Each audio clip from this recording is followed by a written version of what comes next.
Hello friends, नमस्कार। मैं हूं नीरज राय और स्वागत है आपका फार्मा हट्स में। दोस्तों, अभी हम सिलेबस के वीडियोस बना रहे हैं और हमने फर्स्ट ईयर के 2 सब्जेक्ट के सिलेबस बना दिए हैं, फार्मास्यूटिक्स फर्स्ट और फार्मास्यूटिकल केमिस्ट्री फर्स्ट के बारे में। तो क्योंकि ये सब्जेक्ट जो दोनों सब्जेक्ट हैं, ये सब्जेक्ट आपके फर्स्ट ईयर में भी है और सेकेंड ईयर में भी है। तो क्योंकि फर्स्ट ईयर के सिलेबस के बारे में बता दिया है मैंने, तो अभी आपको बता देते हैं फार्मास्यूटिक्स सेकेंड के का सिलेबस क्या है, मतलब सेकेंड ईयर का। एक्चुअली मैंने इसका वीडियो एक बनाया था, बट उस वीडियो में मैंने आपको बहुत ज़्यादा डिटेल में कुछ बताया नहीं था। डिटेल में क्या, मैंने उसको केवल उसमें बोला था, टेक्स्ट कुछ नहीं लिखा था, एडिट नहीं किया था, तो इसकी वजह से कुछ लोगों को उसको समझने में प्रॉब्लम आ रही थी, तो इसलिए हमने सोचा उसको फिर से बना दिया जाए। तो ये है आपका फार्मास्यूटिक्स का सिलेबस जो मैं बताने वाला हूँ। यहाँ पे आप देख लीजिए, पहले सबसे फार्मास्यूटिक्स को हिंदी में बोलते हैं औषधि शास्त्र, और क्योंकि इसमें हम क्या करते हैं, इसमें हम मेडिकेशंस बनाना सीखते हैं। एक्चुअली हम मेडिसिन नहीं बनाते, इसमें क्या बनाते हैं, डोजेज फॉर्म का निर्माण करते हैं, डोजेज फॉर्म बनाते हैं। और फार्मास्यूटिक्स के अंदर आपको डोजेज फॉर्म के बारे में ही पढ़ाया जाता है, ना कि आपको मेडिसिन के बारे में पढ़ाया जाता है, क्योंकि मेडिसिन पढ़ाने के लिए स्यूटिकल केमिस्ट्री होती है, फार्माकोलॉजी होती है, तो वहाँ पे आपको अलग अलग मेडिसिन पढ़ाई जाती है। लेकिन यहाँ पे डोजेज फॉर्म पढ़ा जाता है। डोजेज फॉर्म में क्या होता है कि जैसे टेबलेट के बारे में, सिरप के बारे में, एलिक्सियर, लेनिमेंट, लोशन, इन सब के बारे में आपको पढ़ाया जाता है। तो ये होता है आपका फार्मास्यूटिक्स के अंदर। तो अभी मैं सेकंड ईयर की बात करूं, तो जैसा कि मैंने आपको पहले भी बताया था कि फर्स्ट ईयर में आप टैबलेट और कैप्सूल पढ़ लेते हो, तो यहाँ पे टैबलेट और कैप्सूल को छोड़ करके आपको सारी चीज़ें पढ़नी पड़ेंगी, वो भी डिटेल में, जैसे आपने वहाँ पे टैबलेट और कैप्सूल पढ़ा था। तो देखिए, इसमें क्या है कि फार्मास्यूटिक्स सेकंड में जो सिलेबस है उसे 2 भागों में बांट दिया गया है। एक आपका प्रिस्क्रिप्शन फार्मेसी है, जिसे हम डिस्पेंसिंग फार्मेसी बोलते हैं, और दूसरा है डिस्पेंस मेडिकेशन। डिस्पेंसिंग फार्मेसी के अंदर हम लोग पढ़ते हैं कि कैसे डिस्पेंस की जाती है ड्रग, जैसे उसमें प्रिस्क्रिप्शन के बारे में पढ़ते हैं, डोज के बारे में पढ़ते हैं। जबकि डिस्पेंसिंग मेडिकेशन के अंदर में हम पढ़ते हैं कि बहुत सारी जो डोजेस फॉर्म है उनके बारे में पढ़ते हैं, जैसे पाउडर के बारे में, सस्पेंशन के बारे में, सिरप के बारे में, जैसे मोनोफेजिक डोजेस फॉर्म है, बाईफेजिक डोजेस फॉर्म है, पाउडर के बारे में, पेस्ट के बारे में, जलीज के बारे में, ये सभी हमें पढ़ना होता है डिस्पेंस मेडिकेशन के सेक्शन में।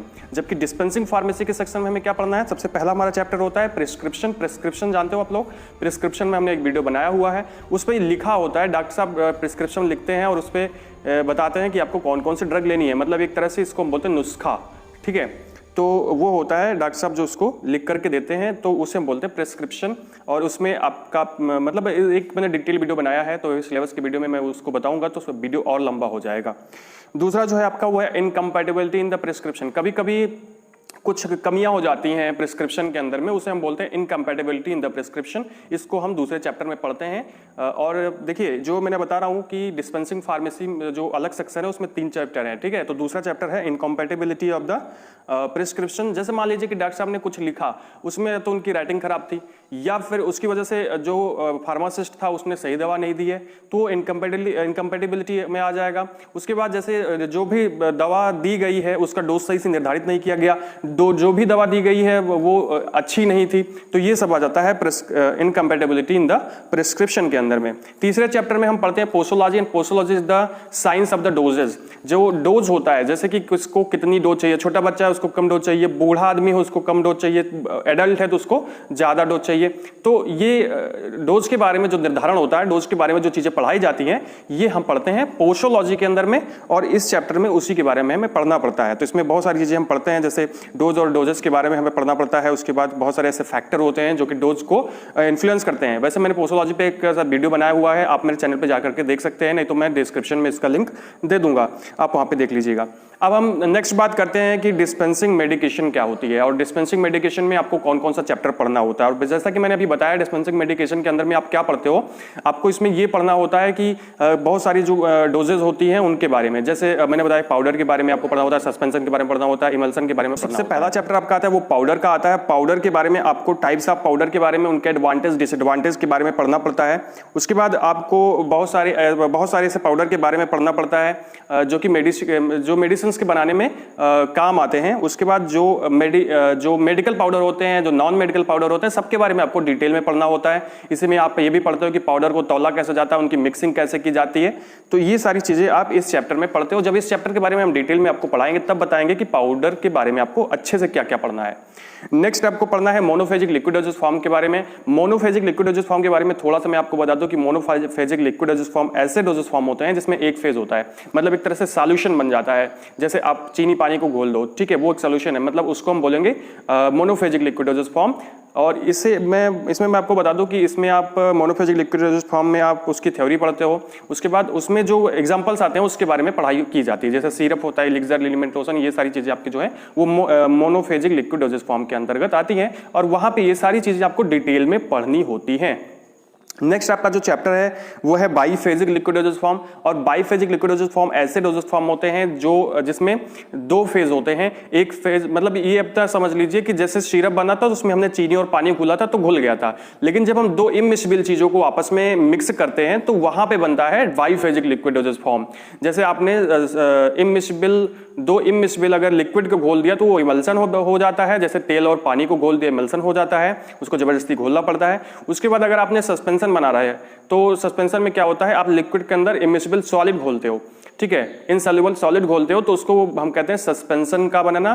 तो ये भी जो है एक प्रकार का बाईफेजिक लिक्विड डोसेज फॉर्म है। तो इस चैप्टर में आपको पढ़ना पड़ता है सस्पेंशन और इमल्सन के बारे में। इसके बारे में हमने वीडियो बना दिया है, आप वीडियो में जाकर के जरूर देख लीजिएगा अगर आपको जरूरत है तो, ठीक है। तो नेक्स्ट आपका चैप्टर आपको पढ़ना पड़ता है ऑइंटमेंट का। एक्चुअली ऑइंटमेंट एक प्रकार का सेमी सॉलिड डोसेज फॉर्म है। तो मोनोफेजिक बाईफेजिक के बाद हम सेमी सॉलिड डोसेज फॉर्म पढ़ते हैं, जिसमें सबसे पहला है ऑइंटमेंट, उसके बारे में, उसके एडवांटेज डिसएडवांटेज, उस कैसे बनता है, इन सभी चीजों के बारे में पढ़ते हैं। और फिर इसके बाद हम पढ़ते हैं पेस्ट के बारे में, वो भी पढ़ते हैं, उसके इंट्रोडक्शन के बारे में, एडवांटेज डिसएडवांटेज और ये इसका जो है फॉर्मेशन कैसे होता है। फिर जेलीज के बारे में वही पढ़ते हैं, इंट्रोडक्शन और एडवांटेज डिसएडवांटेज और इसका निर्माण कैसे होता है। तो ये सभी सेमी सॉलिड डोसेज फॉर्म है।